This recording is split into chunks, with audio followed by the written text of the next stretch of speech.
We got a Chelsea fan with us, so we got season ticket holder, 25 years. There you go. Let's have it right. Certified. What's the atmosphere like? What's the mood like at Chelsea right now? I mean, before that Leeds result, like it was Potter out, like completely. The boos, like they were resounding. You could hear them from all over the place, and it was all across the stadium. And quite often, you get sections of the stadium that are backing the manager. And quite frankly, it was appalling, to be fair. And really, what he had that game and the Dortmund game to save his managerial tenure at Chelsea. It was as simple as that. If he lost or even really drawn one of those games, it would have been it. And I really do believe that. And he's managed to win those 2 games. He won the Leicester game after that. And now he's in a position where I think he's got a bit of credit in the bank. Regardless of what Todd Boehly says after the match, I think, Oh yeah, what did he say? He said it's a fucking shit performance. There's a bit of banter. I think what's interesting with he was walking to his car, lined by security, and a fan just sort of said, "What do you think?" Was that after the Everton game? Yeah, after the game. What you're seeing across the club is quite interesting, though. They've obviously had a consultancy from a PR firm, because what they've done is, like, Potter is being a lot more fan centric. He's swearing in press conferences, saying that we're going to win the Champions League.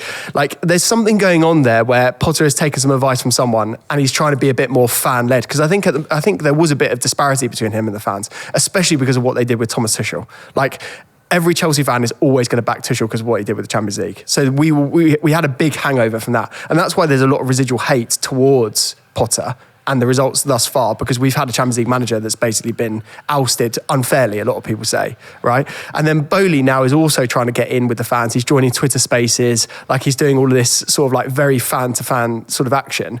And I think that's symptomatic of what he's just done there. He's trying to sort of be, an everyman to the fans, trying to say it's a shit game. But that doesn't mean he's going to sack the manager. The thing is, though, Josh, that throwaway comment where he said fucking shit game or whatever, isn't that just symptomatic of the height of naivety that is Todd Boehly? I mean, 600 million, 8-year contract, 600 mil in one season. He's very naive, isn't he? What he's done is he goes, I'm not smart enough in football. Because he's a businessman, he goes into businesses and he does that. And he goes, what I'm going to do is hire smarter people to run it. And that's what they've done. He's got an entire new medical team. He's got an entire new recruitment team. And he's got an entire new playing staff and management I can't believe how optimistic you sound. But I'm you're 10. You like, I'm feeling like, oh, Chelsea are on the up right now. But then I'm like, no. There's a bit of a trope at the moment online where people are just thinking in 3-month terms, and sometimes it's even game to game, right? And I think what we've got to do as football fans, and what I'm trying to do as a Chelsea fan, I think a lot of Chelsea fans are doing this more generally, is, as I've just said, we have literally gutted the entire club. Like, we've got new staff at every single level, from management to players to, as I said, all of the other levels. Yeah. And I think you've got to go, you cannot instantly make that a success. You cannot instantly turn that into a Premier League winning team. Yes, we've spent a crazy amount of money, but all of those players have got to come in and be successful. And there's also a lot of fats that has got to leave the club. And quite frankly, when you've got players that don't want to be there, how are you ever going to get a team really firing? We've just experienced that with the Conte chat. If a manager doesn't want to be there, he's not going to instill the best out of his players. If the players don't want to be there, and quite frankly, there are probably 10 players in our squad that don't really want to be playing for Chelsea anymore. Aubameyang was literally celebrating with the Barca players. I don't know if you saw that. Yeah. He literally flew to Barcelona and celebrated the El Clasico win. It's that simple. We've got a player there that plays for Chelsea with a Barcelona training top underneath his strip. It's literally that simple. So there are players like that literally just don't want to be playing for us. And they are playing in the first team. Pulisic starts against Everton. He is desperate to leave. His dad is literally going on, call shows. Yeah, he's going on call shows saying, I'm desperate. So on the Potter thing. Yeah.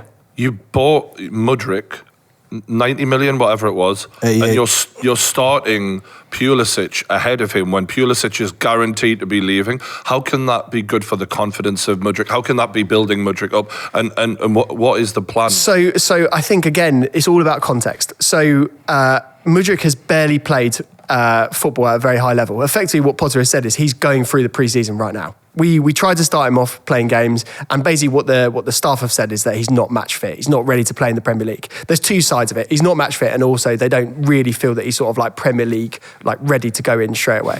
So, which is crazy, right? How much have we spent on him? It's a lot of money.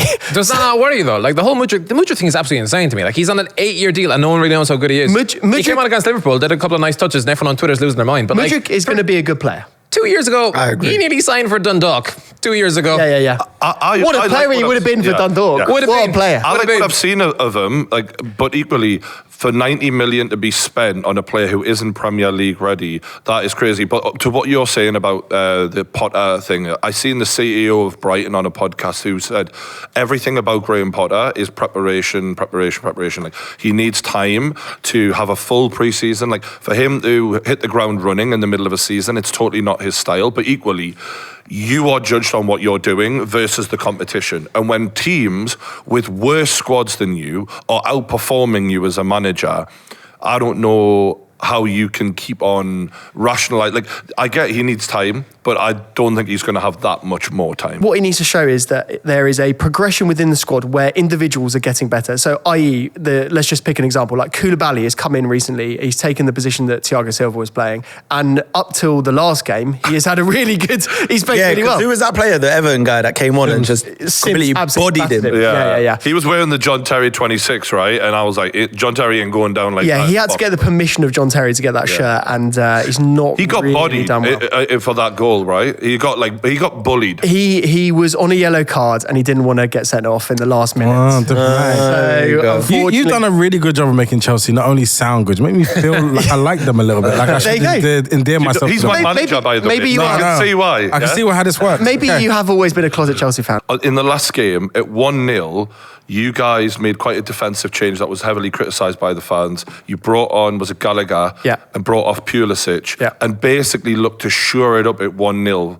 And a lot of people are saying at 60 minutes, that is not the Chelsea way. Like, you guys are supposed to put a team like Everton who are battling relegation to the sword, and instead you backed off, let them back in the game. And that is, a lot of that is down to the manager. It's all context though, mate, because we've done that in the previous 3 games and it's worked. He's brought on Gallagher at 60 minutes and it's worked. And then people go after those games, they go, what a tactical genius. He's brought on a defensive-minded player and he's great. Also, Gallagher comes on, right?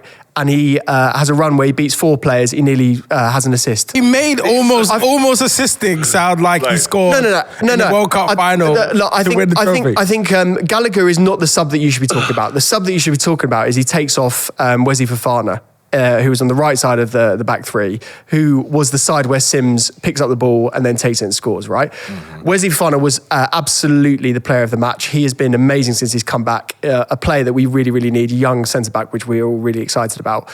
He's taken off because he has a hamstring injury. He's now not going to play in the next game, right? So that's the reason why he's taken off. But he brings on Trevor Chalobah. He hasn't played that much football. He's lost his man, and then they've scored, right? Okay. So to say that there's a tactical incompetence of Potter for bringing on players and going defensive is a little bit short-sighted, and also said by people that haven't watched the game. Okay, so one of the main things that surprised me is that a lot of talk that Mason Mount is leaving at the end of the season. As a Newcastle fan, he has picked on like, hey, if we could get this guy, that's shocking to me, because this is the guy who was instrumental in getting you the Champions League win. 10 assists, 10 goals type of season. I can't remember the exact numbers, but he was doing... Player of the season. Box to box, fighting for every tackle, like had everything you wanted in a centre midfielder, and now can't get in the team. Everyone on Twitter, everyone online's going, Mason Mount's rubbish. He shouldn't be starting for England. He's overrated. He's just playing for Chelsea. I never got when people did that. Which is just mental.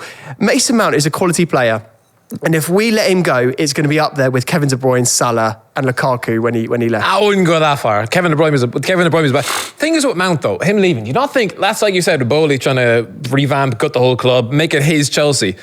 To a point though, where he's put in so much money onto the club now that you're losing, like, honestly, Mr. Chelsea, someone you should have built around for the next 10 years. You can't build around him. I think. What do you mean? What do you mean? He's not good enough to build a team around. Mason Mount? No. He won the Champions League in midfield. Like the amount of players that have won Champions League that aren't quality. You can't build a team around Mason Mount. He's a good player, and I can see how he started and was important at that time. But you just spent 638 million or whatever. He will not be in your future, and you're not going to go and spend 170k a week to. But I don't think they should have spent 600 million and given that 8-year contracts, which is crazy. I mean, Koulibaly, he's an aging 31-year-old. He's on a 4-year deal, £300,000 every single week.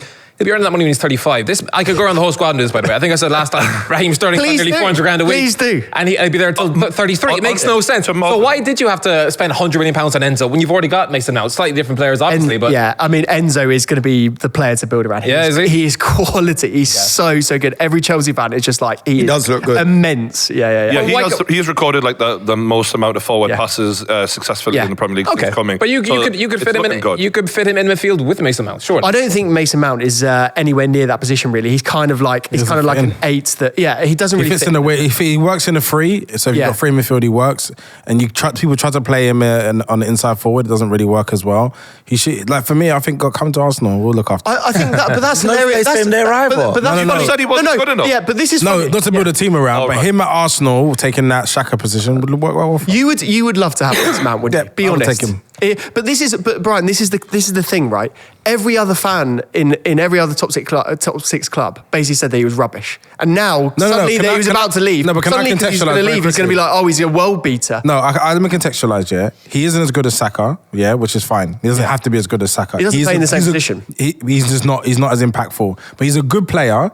And if we didn't have Arteta, I wouldn't be as excited about having him. So why is he surplus the requirements of Chelsea? He's got 1 year left on his contract. If he doesn't sign a new contract, this is the only summer that we can get any money out of him. It's that simple. But I think he's looking at it going, why would I commit to a long-term future with this club when you're not playing me week in, week out? And that is what I want for my England future and all of that. It's unfortunately, it's a little bit more clean-cut than that. It's very simple. He wants to be making the money that Sterling's on. He wants to be making the money that Koulibaly's on. And very similarly, he wants the money that Reece James is on. It's literally going to be tricky for him, that, because who is going to offer him that and actually be... He goes on a free. Yeah. That's where you get that money. There's no transfer He'll fee. get a sign-on bonus. But we won't let it get to that level. We won't let it. It seems like Chelsea have made their mind up. You either sign or you're going. Well, this is the thing. Like, I think... has he got suitors right now, though? Yeah. Liverpool, Arsenal... Newcastle. Well. Yeah. I mean, basically, if you're in the top 6, top 7 in the Premier League, like, people are interested. You won't come to Spurs, though, will you? No, I don't think. But Newcastle aren't going to offer him that kind of money. That's why because our highest paid player at the club is Isak, and we spend like 70 million on him, and we're never going to be able to cough up 300 plus grand a week. I think there is potentially the fact that he's doing a bit of brinkmanship here, where he's going, Liverpool are interested. I've just appointed a new agent who represents all of these Liverpool fans, Liverpool players. And now he's does make sense when you look at the state of Liverpool's midfield and how high energy he is and how productive he is. I think that would be a good sign. He would be amazing for Liverpool, and I see a lot of Liverpool fans twerking now, saying that they're big fans of him. What? Like, I think, I see Liverpool fans with Mason Mount avatars now, and we're in a Liverpool shirt, like they've signed him already. I think he would be amazing. They've got enough players already. What is? They need midfielders, though, don't they? Yeah, but they need real midfielders. Yeah, but it's a cheaper version to Bellingham, which they can't afford anymore. Yeah, they can't get Bellingham. It sounds like it's a smart move, but if I was him, I wouldn't want to leave London, and I think you want to be a part of a project that's going in the right direction. I think... the sales pitch has started. Yeah, I was thinking to existed. I could see him, Rice, Partey, all you do is buy their leftovers anyway. Jorginho, and make it better. John Rice, this happened to you about 5 years ago. Alex Oxlade-Chamberlain pretty much did the exact same thing. He was hoarding himself out to Chelsea and Liverpool. He's in the last year of his contract, and Liverpool gave him 150 grand a week, which was ridiculous. It's the same thing. It's the same thing as what Mount's doing now, though, right? It's the exact same situation. Smart. So it's happened to you, Mark. So going back to Graham Potter, though. Next season, obviously, there will be no allowances. This is time to deliver. They'll probably have signed a striker by then and a couple of more players the way they're going. How do we think it ends up for them next season with Graham Potter? Does he survive and does he thrive? If he doesn't immediately start well and win games and have a good start of the season, he will be gone. Yeah. It's as simple as that. So he's now got the next 9 months to be a success, and if he isn't, he'll be... My main thing about him that gives me doubts is... You haven't got a proven track record at the highest level in terms of multiple clubs. You did really well with that club, but we've seen that before where managers can't repeat success at different clubs. And also, the amount he changes his starting lineup is absolutely insane. Yeah, it's frightening. It's a minimum of 4 changes a game. Brian, we've got 33 first-team players. But for me, if I'm a manager, I'm thinking, fuck the 10 who don't want to be here next season. Let me focus on who I'm going to be picking week in, week out for the foreseeable future and instill confidence in the players that matter. I just don't understand how Graham Potter is at Chelsea. I said this last time. You said success there. Quantify.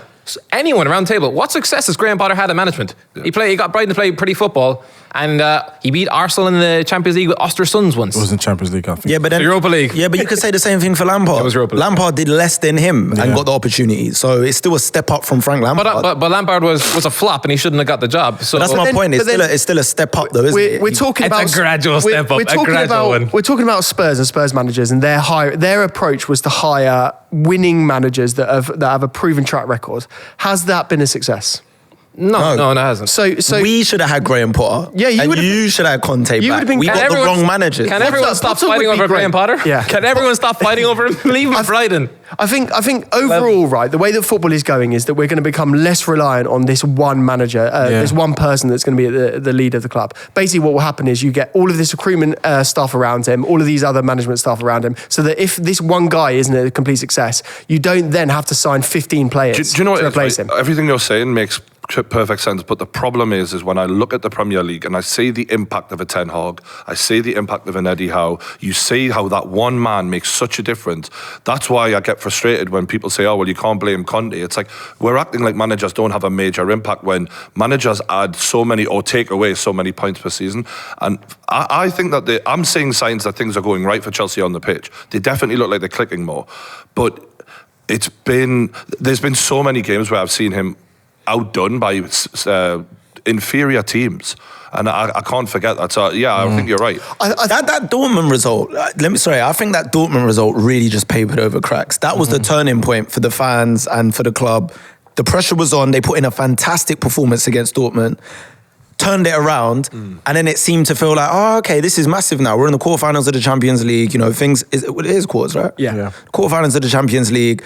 There was a different feeling after that game because I watched that game and then I was envious. I was thinking, this is the performance Spurs are not going to put in against AC Milan tomorrow. Yeah. And they didn't. So I looked at it and I was like, this is fantastic from Chelsea. And I think that's the turning point. But it's just papering over cracks. I think the writing is on the wall for Graham Potter. Not this season, but he's not going to be a long-term manager at Chelsea. Did Chelsea even have long-term managers? Is that even a culture they have there?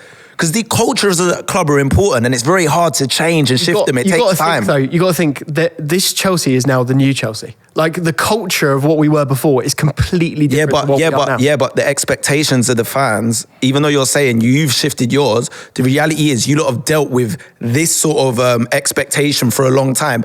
And if it takes 3-4 years for Graham Potter to get like what Arteta's done there, your fans aren't going to wait that long. They are not going to wait that long. If you're not hovering around 7th, 8th, so you're 10th now, so you're hovering around 6th, 7th, 8th next season, do you think they're going to wait for that? Mate, are they going to wait for that, Chelsea fans? If he loses 2 or 3 games at the start of next season, let alone finishing 8th or 7th. But you just said it's a new Chelsea, so it isn't. No, but the thing is though, is like Abramovich has moulded you lot into just like, we have to win. No. It's generally the way that football is these days. It's as simple. If Conte was 10th, he'd be sacked. It's not like a Chelsea thing anymore. No, it is a football thing. No, but you guys you have been spoiled a lot for the last 20 years. The amount of trophies you've won, the culture that Abramovich has created at your club. I'm telling you, your fans. Talking about us not having patience and being desperate for silverware, you lot are, because you've won so much silverware, that is just the expectation now. I can't see your fans being patient for Graham Potter whatsoever. Even though this project needs patience. It's a shame because he needs patience, and I think given it may come, like when you watch that Chelsea team when they're all at the free-flowing best, it is impressive. The way they handled Dortmund, they didn't give Dortmund, and they suffocated them. Dortmund won 10 games in a row prior to that game. And you guys took them apart with ease, actually, and that was really, that was a moment for me as a neutral. But yeah, I completely agree. That there is this. Bowley hasn't bought Chelsea to turn them from a winning team, silverware, into something that's completely different. But he wants the same thing, but he wants to try and do it a different way. But I wouldn't be surprised if he goes, nah, fuck it, it's not working. Because it nearly happened. It nearly happened. He seems trigger happy with his transfer policy, his interviews. He doesn't seem like a a soft, slow, sensible guy. He seems ballsy. I think what we want is overall a structure of the club, which means that if in either way, so i.e. if we sack Potter or if we keep him, that doesn't mean that we're going to have to regress and buy 15 new players to satisfy a new manager. I think that's the key thing. Because ultimately what we were doing previously to this regime was that we were getting manager after manager and we had to reinvent a squad. A Tuchel squad is completely different to a Frank Lampard squad, completely different to a Conte squad. And that happens over and over again. And this is why, look, I'm going to get called out for being a Potter apologist and I'm happy to sort of wear that crown, right? To be honest with you. Because the fact is if you run a club, and this is happening with Spurs, it's happened with other clubs as well. If you run a club where you're just like manager to manager, sign the players that those managers want, and then you don't really have like an overarching philosophy, like a Brighton do, where they have this thing where there's like, right, if that manager goes, we'll bring a new manager in and he can work with the players because we have this identity that we are as a club, and they're going to mould to our identity. If we don't run our club in that way, we will never be challenging up there with City in the long term, because that's just the way that football is going to go. It's a good insurance policy, isn't it, when you have that overarching philosophy? So that's the thing. Stops from the dramatic. So like with Chelsea, we've seen multiple times they've won a title, finished in the mid-table. Well, like they have these collapses sometimes. Whereas when you have that philosophy, it kind of stops that from happening as well. Yeah, but it's successful though. 2 Champions Leagues in the last decade. But like, also the answer can't be that you go and spend this much money on this many players, because at this point in time, no one even knows what your best 11 is. We don't know what's actually happening with the first team, first 15.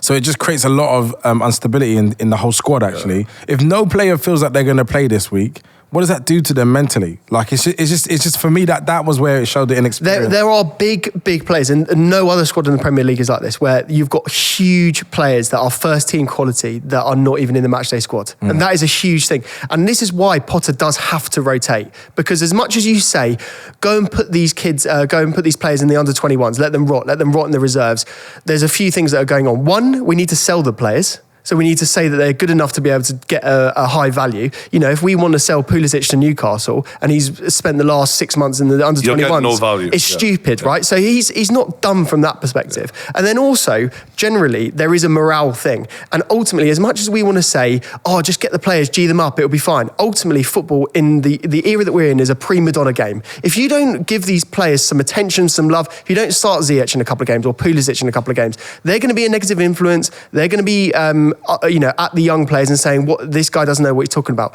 There is a lot of stuff going on at Chelsea, and ultimately he's got a balancing act that he's trying to juggle. I don't think anyone comes in and can juggle that in a more efficient way right now. I don't think it is, and that's why I'm happy to be called a Potter apologist. You're just going to have to sell about 10 players in the summer then. We have to sell at least 10 players. Yeah. No, but to be honest, the reason why I have a lot of affinity for you, because I stood on this ledge when it was Arteta and I was alone. And I was standing there being like, Arteta in, and it was really about like, I want to see Aubameyang gone, I want to see Ozil gone, because I just didn't see how we were going to win with them. And like, that's a very brave thing to say, to acknowledge that actually it's not the fanciful thing to do, but I think it's the right thing to do for your long-term club. So yeah, I get the project, and I think Potter could bring it back in, but I think the biggest thing is how many people he has to manage.